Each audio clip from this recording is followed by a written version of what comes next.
Om Om Swastiastu. Swastiastu. Assalamualaikum warahmatullahi wabarakatuh.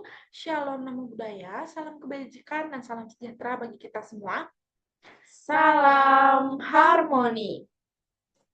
Jadi pada kesempatan kali ini kami akan mempresentasikan mengenai LKM 3. Namun sebelum itu kami akan mengucapkan terima kasih dulu kepada Bapak Dr. Dr. Andes Inyomantike MSI selaku dosen pengampu pada mata kuliah agama Hindu di Pendidikan Biologi kelas 1B. Jadi sebelum kami memulai presentasi ini, ada baiknya kami memperkenalkan diri terlebih dahulu. Perkenalkan, nama saya Gusti Febrianti dengan NIM 25130410116. Perkenalkan nama saya Putu Tarisa Hiranya Safitri dengan NIM 25130410119.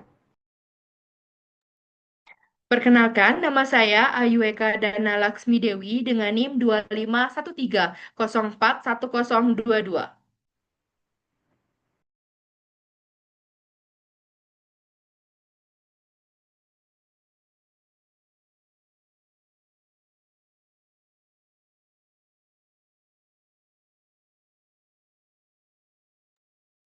Baik, untuk yang pertama, saya akan menjelaskan tentang siapa manusia, siapakah manusia pertama menurut agama Hindu. Jadi, dalam ajaran agama Hindu, manusia pertama yang diciptakan itu dikenal dengan nama Manu. Dalam kitab suci Manava Dharma Sastra dan berbagai Purana, disebutkan bahwa Manu adalah leluhur pertama umat manusia atau nenek moyang seluruh manusia di bumi. Karena itulah manusia sering disebut sebagai manusia yang berasal dari nama beliau yakni Manu. Menurut ajaran Hindu, Dewa Brahman sebagai pencipta alam semesta, dalam konsep Trimurti menciptakan Manu sebagai makhluk manusia pertama untuk melanjutkan keturunan dan mengatur kehidupan di bumi sesuai dengan dharma atau kebenaran.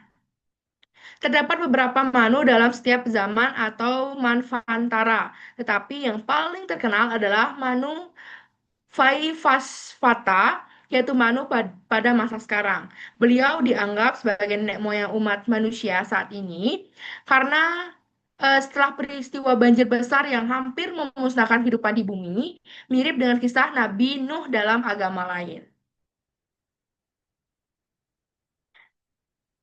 Selanjutnya, apakah dasar keyakinan dari agama Hindu? Jadi, dasar keyakinan dari agama Hindu disebut Pancasrada yang berarti 5 keyakinan umat Hindu. Pancasrada terdiri atas kepercayaan kepada Tuhan yang Maha Esa atau Brahman, percaya kepada adanya roh atau jiwa atau bisa juga disebut dengan Atman, percaya pada hukum sebab akibat atau karma pala, percaya kelahiran kembali atau punarbawa, dan percaya pada pembebasan dari kelahiran kembali atau moksa. Dan 5 keyakinan ini menjadi pedoman umat Hindu dalam menjalankan ajaran Dharma dan mencapai kesempurnaan hidup. Untuk yang selanjutnya akan dijelaskan oleh Feby.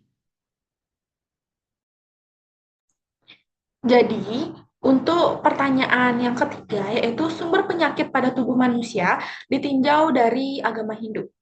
Jadi, dalam ajaran agama Hindu, penyakit pada tubuh manusia tidak hanya berasal dari faktor fisik, tetapi juga dari ketidakseimbangan antara tubuh atau sarira dengan pikiran atau mana dan roh ataupun atma. Jadi, dalam ajaran ini terdapat dalam konsep Trikaya Parisuddha dan Trihitakarana yang dimana menekankan pentingnya kesucian pikiran, perkataan, dan perbuatan serta keseimbangan hubungan antara manusia dengan Tuhan, sesama, dan alam. Jadi penyakit dapat dimunculkan karena yang pertama itu ketidakseimbangan tubuh atau sarira itu misalnya pada pola makan yang tidak sehat, kurang istirahat, atau gaya hidup yang tidak seimbang. Dan yang kedua itu pikiran yang tidak tenang atau manah seperti marah, iri, benci, dan stres yang menyebabkan gangguan batin dan mempengaruhi kesehatan fisik. Dan yang ketiga, yang terakhir itu roh atau batin yang tidak selaras atau atma. Jadi ketika seseorang menjauh dari dharma atau kebenaran dan tidak menjaga kesucian diri, timbul penderitaan batin yang juga bisa untuk menimbulkan penyakit. Jadi sekian dari saya, dilanjutkan oleh rekan saya. Terima kasih.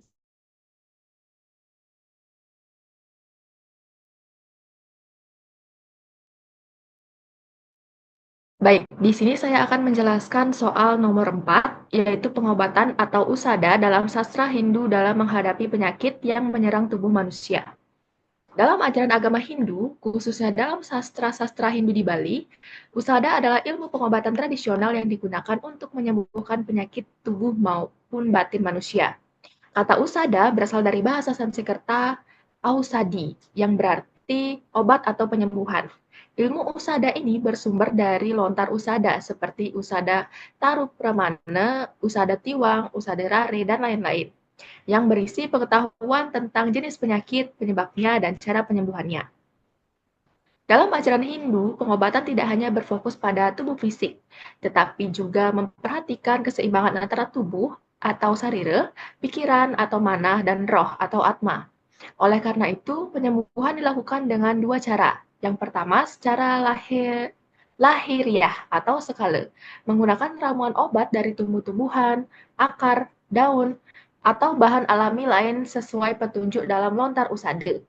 Yang kedua, secara batiniah atau niskala, melalui doa, mantra, dan upacara spiritual untuk memohon restu Tuhan atau ide sang yang widiwasa agar kesembuhan diberikan. Tujuan utama pengobatan dalam sastra Hindu bukan hanya menyembuhkan penyakit, tetapi juga mengembalikan keseimbangan dan keharmonisan antara manusia dengan Tuhan, sesama, dan alam sesuai dengan ajaran Trihita Karana.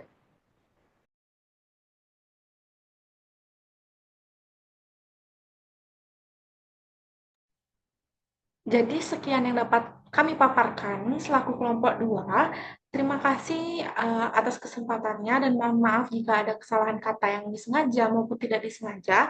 Kami akhiri dengan Paramasanti.